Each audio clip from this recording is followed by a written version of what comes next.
Everyone students, कैसे आप सब लोग। Welcome again to every institute के चैनल में। और मैं आपकी उस्मा मैम आज आप लोगों को क्लास 9 का हिस्ट्री का स्टोन एज में आप लोगों को लास्ट क्लास मैंने पढ़ाया था, ठीक है, पार्ट 1 में। और मेरे पास ऐसे ऐसे बच्चों के डीएम्स आए हैं जिसमें मुझे सुनने को मिला है कि मैम आपको कोई राइट नहीं है कि आप ऐसे बता सकते हो कि ये बुक ही हमारी एनसीईआरटी बुक्स है, ये पीडीएफ्स हमारे एनसीईआरटी बुक्स है, तो आपको कोई राइट नहीं है।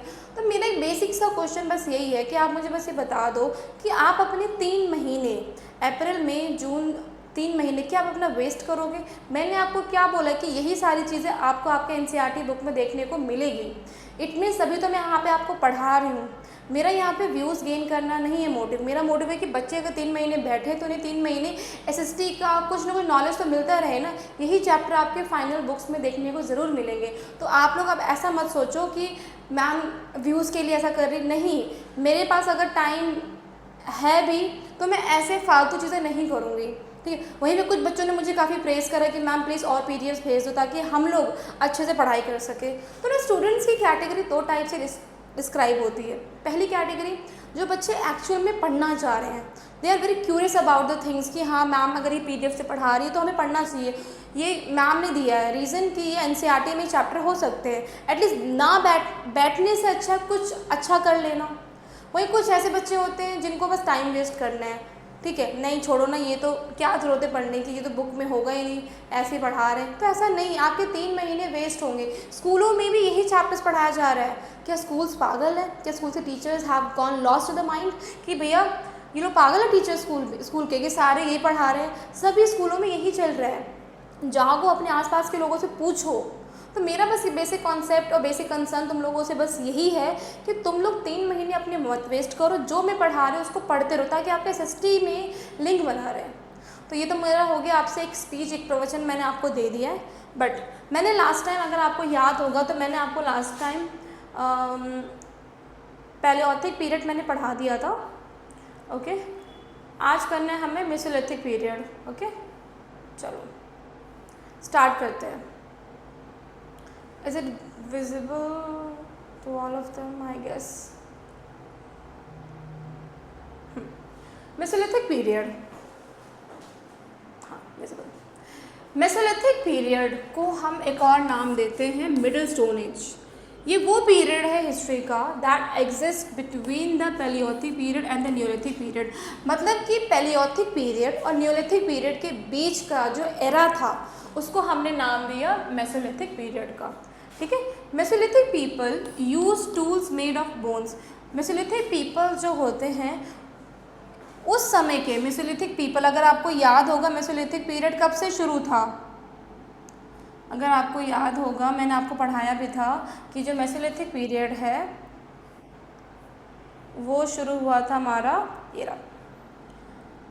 हाँ जी, देखो जीसस के बर्थ से पहले 8000 BCE में शुरू हुआ था। हाँ जी, जीसस के बर्थ से 8000 पहले ये पीरियड शुरू हुआ था। तो 8000 BCE में ये पीरियड, ठीक है, एक सेकेंड ना, मुझे शायद आई थिंक ख़त्म हुआ था ये। हाँ, स्टार्ट कब से हुआ था? 10,000 BCE से। ख़त्म कब हुआ? टिल 8000 BCE में। मतलब जब पैलियोलिथिक पीरियड ख़त्म हो गया था उसके जस्ट बाद क्या शुरू हुआ? Mesolithic period. तो स्टार्ट कब हुआ था? 10,000 BCE से हमारा ये पीरियड शुरू हुआ था। और ख़त्म कब हुआ था? 8000 BCE में ये पीरियड हमारा ख़त्म हुआ था। तो अब टॉपिक जो चल रहा है हमारा, हाँ, शुरू हुआ था 10,000 BCE, फिनिश कब हुआ? 8000 BCE में हमारा ये पीरियड क्या हुआ? ख़त्म हो गया। इसी पीरियड को ही हम बोलते हैं मेसोलिथिक पीरियड। इस समय लोगों ने बोन्स, एंटल्स एंड वुड्स, हड्डियों और लकड़ियों से हंटिंग करना शुरू कर दिया था, फिशिंग करना शुरू कर दिया था, फूड्स को इकट्ठा करना शुरू कर दिया था। इसमें लोगों ने स्टोन एज में, याद होगा, स्टोन से हम टूल्स बनाते थे, लेकिन मेसोलिथिक पीरियड में हम जो टूल्स बना रहे हैं वो बना रहे हैं बोन्स और वुड से, okay. Later they use tools from chips like blades. इन्होंने फिर अपने टूल्स को कुछ ट्रांसफॉर्म करा और उससे ब्लेड्स, पॉइंट्स, बोरर्स, ठीक है, स्क्रैपर्स, इन सारी चीज़ों को बनाना शुरू कर दिया।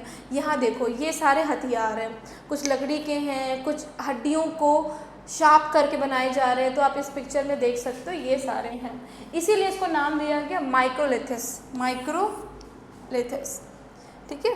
तो ये मतलब बेसिकली इस पीरियड में हमारे अर्ली मैंस ने बोन्स और वुड्स का इस्तेमाल किया हंटिंग गैदरिंग करने के लिए। ओके,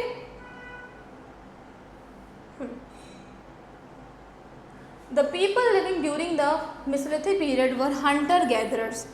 मेसोलिथिक पीरियड के अर्ली मैंस जो थे वो भी क्या करते थे, हंटर गैदरर्स थे, मतलब अपना खाना हंटिंग करके जुटाते थे। ग्रेजुअली, धीरे धीरे, toward the end of this period, जैसे जैसे ये मेसोलिथिक पीरियड ख़त्म होने लगा, they moved on from being food gatherers to food growers.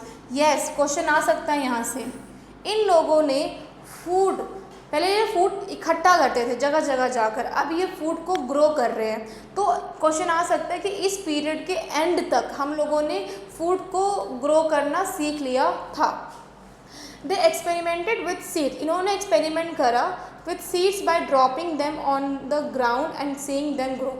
इन्होंने जो फल खाते थे उसी फल को उन्होंने मिट्टी में क्या कर दिया, डाल दिया, और उसको टाइम टू टाइम पानी देने लगे, जिससे वो सीड एक क्या बन गया, एक पौधा बन गया।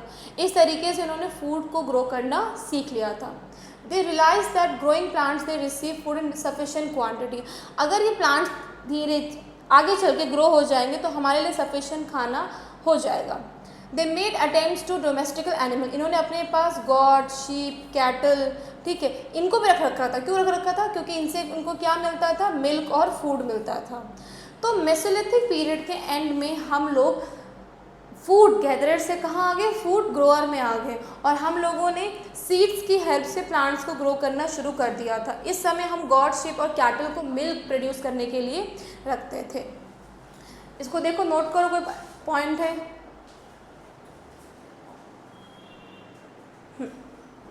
अब आ जाते हैं मेसोलिथिक साइट। साइट मतलब कि जो अभी मैं पढ़ा रही हूँ उसके निशान, उसके एविडेंस आपको कहाँ कहाँ देखने को मिलेंगे। समझ में आया, जो मैं आपको पढ़ा रही हूँ मेसोलिथिक के बारे में, तो ये सारे जो एविडेंस हैं, ये सब चीज़ें आपको कहाँ किन किन साइट्स पे देखने को मिलेगी। तो Mesolithic sites in India are spread across various region. इस तरीके की जो साइट्स है पूरे इंडिया में अलग अलग जगहों पर है। एग्जाम्पल देख लो, ठीक है, भीमबेटका, आदमगढ़, ठीक है, पंचमारी जो मध्य प्रदेश में है, बागौर, ठीक है, तिलवाड़ा जो राजस्थान में है, ठीक है, और लंगनाथ जो हमारे गुजरात में। इन जगह पे आपको मेसोलिथिक साइट्स, यहीं पर आपको जो मैं पढ़ा रही हूँ वो सारे एविडेंस आपको इजीली देखने को मिलेंगे। ओके, ये आप देख सकते हो, ये केव पेंटिंग है, गुफाओं के अंदर हंटर गैदरर्स की, हमारे अर्ली मैंस की पेंटिंग्स दिखाई दे रही है। ये भी वहीं पर है, ये भी एक साइट ही है। अब एक एक करके इन साइट्स के बारे में पढ़ते हैं। सबसे पढ़ते हैं हम तिलवारा। तिलवारा जो है वो इंडिया के वेस्ट साइड में पाया जाता है। जैसे ये हमारा इंडिया है, तो इंडिया का हमारा जो होता है, ठीक है, कौन सा साइड बच्चों, वेस्ट साइड। ये हमारा ईस्ट है, तो ये इस वेस्ट साइड पे हमारा तिलवारा देखने को मिलता है। तिलवारा के दो फेज़ है। First phase is Mesolithic, is characterised by the presence of microliths, small polish stones. देखो, अगर तिलवारा घूमने जाओगे ना तो आपको तिलवारा के साइट्स को देखने के लिए उनको दो फेज़ में डिवाइड कर दिया है। पहला फेज़ जो है जिसमें आप देखोगे स्मॉल पॉलिश स्टोन्स देखने को मिलेगा। सेकंड फेज़ में आपको देखने को मिलेगा has wheel made pottery, some pieces of iron, glass, beads along with microliths. तो फर्स्ट फेज़ में अगर आप जाओगे देखने के लिए तो वहाँ पे आपको स्मॉल पॉलिश स्टोन्स देखने को मिलेगा, और सेकंड फेज़ में आपको देखने मिलेगा आयरन और ग्लास के कटिंग्स वगैरह, हथियार वगैरह देखने को मिलेगा। Circular arrangement of stones on the ground indicate habitation structure. इनके जो स्टोन्स हैं वो सर्कुलर अरेंजमेंट में दिए हुए हैं, ज़मीन पर ना, they are like circular edge में दे रखा है इन्हें। Okay, diet of people include both meat and vegetable food. वहाँ के लोग मीट भी और वेजिटेबल दोनों खाते थे अपने खाने में, ठीक है। Fire hearths, charred bones indicate settlement of Mesolithic culture. Stone working site found, मतलब यहाँ पे जो अग्नि कुंड, यही सब भी आपको इस पीरियड में देखने को मिलेगा। तो ये स्पेशलिटी है किसकी, तिलवारा की। अब आ जाओ बागौर में, कौन सा है, बागौर।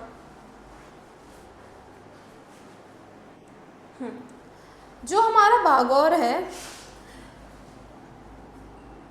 हमारा जो बागौर है वो है largest Mesolithic site of India. क्या है, largest Mesolithic site of India. Picture देख सकते हो बागौर को, कहाँ पे बागौर है, मैंने बताया था राजस्थान में, largest Mesolithic site of India. Okay, हमारा बागौर में कहाँ पर है, ये ईस्टर्न राजस्थान में पाया जाता है। कौन से रिवर के पास, कोथारी रिवर के पास। ठीक है, हमारा बागौर कहाँ पाया जाता है, ईस्टर्न रिवर के पास। ओके, और कौन सी साइट, कौन सी रिवर के पास, कोथारी रिवर के पास। One of the best documented microlithic site, सबसे अच्छी, अगर आपको मेसोलिथिक साइट्स को देखना है तो आपके लिए सबसे अच्छी जगह कौन सी मानी जाएगी, बागौर। ठीक है, यहाँ पर 3 ऑक्यूपेशनल लेवल है, मेसोलिथिक, ठीक है, कैलियोलिथिक और आयरन के एविडेंस। मतलब आपको यहाँ पर आयरन्स के एविडेंस देखने को मिलेंगे कि मेसोलिथिक के लोग आयरन्स का भी इस्तेमाल करते थे। ठीक है, यहाँ पर और आपको house floor, stone slabs were found. आपको जो घर हुआ करते थे ना मेसोलिथिक साइट पे, तो उनकी जो ज़मीन फर्श हुआ करती थी वो फर्श ना स्टोन से बनी होती थी, पत्थरों से।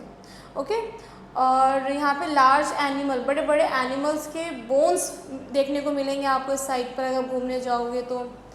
Animal bones of domesticated animals such as sheep, यहाँ के जो मेसोलिथिक इस साइड पे जाओगे तो आपको शीप, गॉट, कैटल भी आपको देखने को मिलेंगे, इनके भी एविडेंस आपको देखने को मिलेंगे। ठीक है, और यहाँ पे हैमर स्टोन्स भी दिया गया है, रबिंग स्टोन्स भी फाइंड आउट मिला है। ठीक है, तो हैमर स्टोन्स और हमारा रबिंग स्टोन्स भी देखने को इस साइड पर आपको मिलेगा। बस देख लो विदाउट। ये है लंगनाज, ये गुजरात में है। ठीक है, गुजरात के अंदर हमारा लंगनाज है। जो हमारा लंगनाज है ये सबसे गुजरात का एक्सटेंसिवली स्टडीड है। मतलब कि आप अगर पिक्चर में देख सकते हो, ये देखो मेसोलिथिक साइट में एक यहाँ पर एक कंकाल की फ़ोटो है। ठीक है, और उसके थ्रू हमने पता लगाया कि मेसोलिथिक के टाइम पे कैसे टाइप के लोग रहते थे। इस लंगनाज में जो गुजरात में है, यहाँ पे आपको ह्यूमन्स बरियल्स, मतलब कि उनके कंकाल देखने को मिलेंगे, वाइल्ड एनिमल्स के बोन्स देखने को मिलेंगे। Okay, 14 human skeleton with cut mark on forehead were found. बहुत इंपॉर्टेंट टॉपिक है। इनको अगर इनकी जब कब्र खोदी गई तो इनकी हेड पे ना, जो इनका हेड का हिस्सा है वहाँ पे इनको कट मार्क देखने को मिला है, इनके हेड पे कट। मतलब पता नहीं क्या हुआ कि लाइक इनके हेड पे से कट मार्क कहाँ से आए। हो सकता है कि जब ये लोग लाइक इनका जब डेथ हुआ होगा तो जानवरों के पंजों से ये मारे गए हों, या किसी भी रीज़न से। बट जो मैं आपको बता रही हूँ वो रीज़न एग्जैक्टली नहीं है। अगर वो रीज़न होता तो बुक्स में यहाँ पे गिवन होता। बस यही पता है कि जितने भी स्केलेटन्स हैं उनके हेड पर क्या होते, पंजों के निशान होते हैं। ठीक है, symbiotic relationship with Harappa urban culture for. एक और चीज़, गुजरात में आपको एक हड़प्पा अर्बन कल्चर भी देखने को मिलेगा। इस साइट पर आपको हड़प्पा अर्बन कल्चर भी देखने को मिलेगा। Honey and hunted meat were sent to Harappan centres. और यहाँ पे एक और चीज़ बड़ी अजीब पाई गई है कि हनी और हंटेड मीट को भी हड़प्पा में भेजा जाता था। तो क्या मतलब है इसका कि हड़प्पा और हमारा जो मेसोलिथिक साइट है, क्या इनमें कोई रिलेशन है? कुछ ऐसा हो सकता है, कुछ रिलेशन हो, क्योंकि यहीं से इस जगह से मेसोलिथिक साइट से ही हड़प्पा के लोगों को मीट और हनी ट्रांसपोर्ट किया जाता था।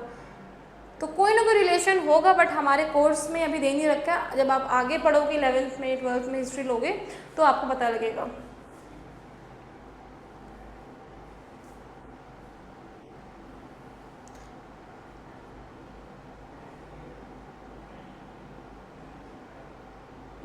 अच्छा, अब कर रहे हैं हम Neolithic period. Yes, Mesolithic period हमारा हो गया, अब हम स्टार्ट कर रहे हैं न्यूलिथिक पीरियड।